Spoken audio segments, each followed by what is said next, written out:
There is a word that Kaluli people of Papua New Guinea do not have a direct translation for, not because their language is simple, it is extraordinarily complex, but because the experience the word describes a persistent creeping sense that life is gray, that nothing is worth doing, that getting out of bed requires more than you have, almost never happens to them. Researchers have studied this for decades. The answer they found does not fit inside a pill bottle. The Kaluli live in the rainforests of the southern highlands of Papua New Guinea. They number only a few thousand people. They have no access to antidepressants, no therapists, no wellness industry, no Instagram accounts telling them how to regulate their nervous system. By every measure modern psychology uses to predict mental health outcomes, they should be struggling. Subsistence living, physical hardship, loss that comes without warning and without questioning. And yet clinical depression among the Kaluli is almost completely absent. This is not a rumor. It is not a travel writer's romanticization of a people they spent 2 weeks with. It is the conclusion of decades of serious fieldwork by anthropologists and researchers who went looking for what they assumed they would find. And yet, to understand why that matters, you need to understand what depression actually is. Not the version you were sold, the real version. In the 1990s, a pharmaceutical company needed a way to explain how their new drug worked. The drug increased serotonin in the brain, so they described depression as a serotonin deficiency. Low serotonin equals depression. The drug raises serotonin, therefore the drug fixes depression. The logic was clean, the science was not. No study has ever confirmed that people with depression have lower serotonin than people without it. A major review published in 2022 in the journal Molecular Psychiatry examined the entire body of evidence and found no consistent relationship between serotonin levels and depression. The chemical imbalance theory was never proven. It became accepted because it was repeated loudly enough and long enough that it started to feel like fact. What science actually shows is considerably more complicated and considerably more uncomfortable. Depression is not one thing. It is a cluster of experiences: low motivation, difficulty feeling pressure, persistent low mood, disrupted sleep, and a particular kind of disconnection from the people and activities that used to feel meaningful. And when researchers look at what predicts those experiences across different populations and cultures, one pattern keeps emerging. Loneliness, not the temporary kind, the structured kind. The kind where you're surrounded by people and still feel fundamentally unseen. In 1983, an anthropologist named Edward Sheffelin published a study of the Kaluli that would quietly unsettle a significant part of what Western psychiatry thought it understood. He had gone to study how the Kaluli processed grief. What he found was a community where grief was not something you were expected to manage alone. When a Kaluli person experienced loss, the entire community experienced it with them, not as a performance, not as a scheduled period of acceptable mourning, as a lived, shared, noisy, reciprocal thing. Grief was expressed loudly. It was witnessed collectively. It was answered.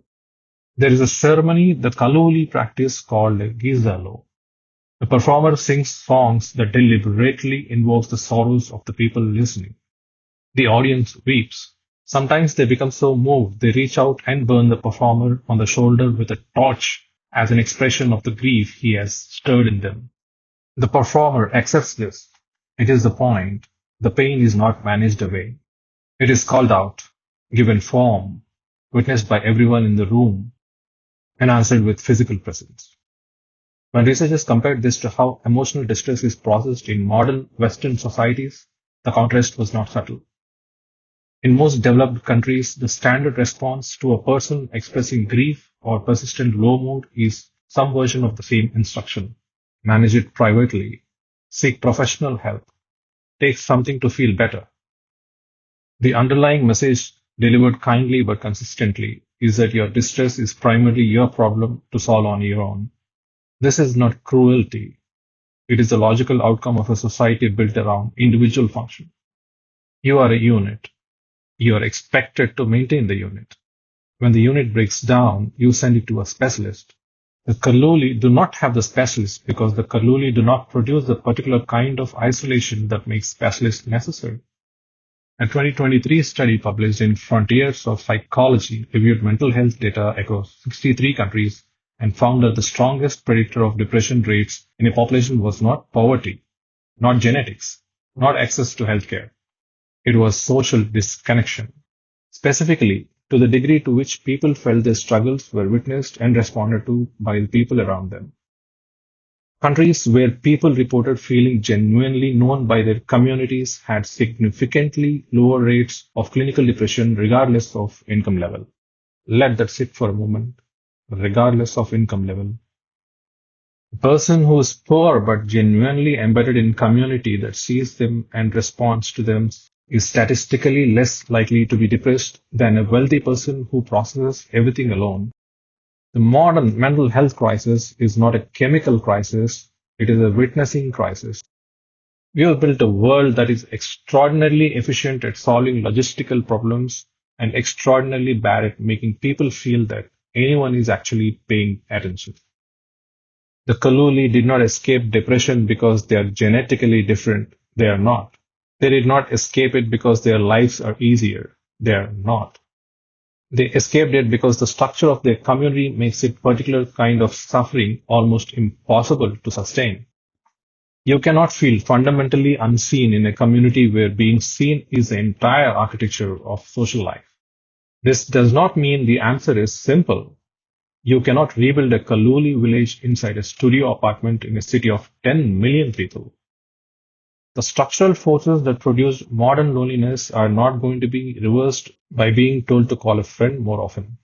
But understanding where the crisis actually comes from changes what you look for. It changes the question from what is wrong with me to what is wrong with the container I was handed to live inside. Your depression, if you experienced it, was not a malfunction. It was a signal. A signal that something the human brain has required for hundreds of thousands of years to be genuinely witnessed, to have your grief answered, to exist inside a structure that registers your presence has gone missing.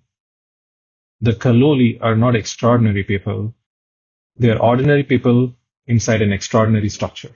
And the most uncomfortable thing the research keeps pointing toward is not that we need better medication or better therapy or better wellness content. It is that we built a world that is very good at almost everything except the one thing that human brain has always needed most. To know that when it breaks, someone in the room will notice.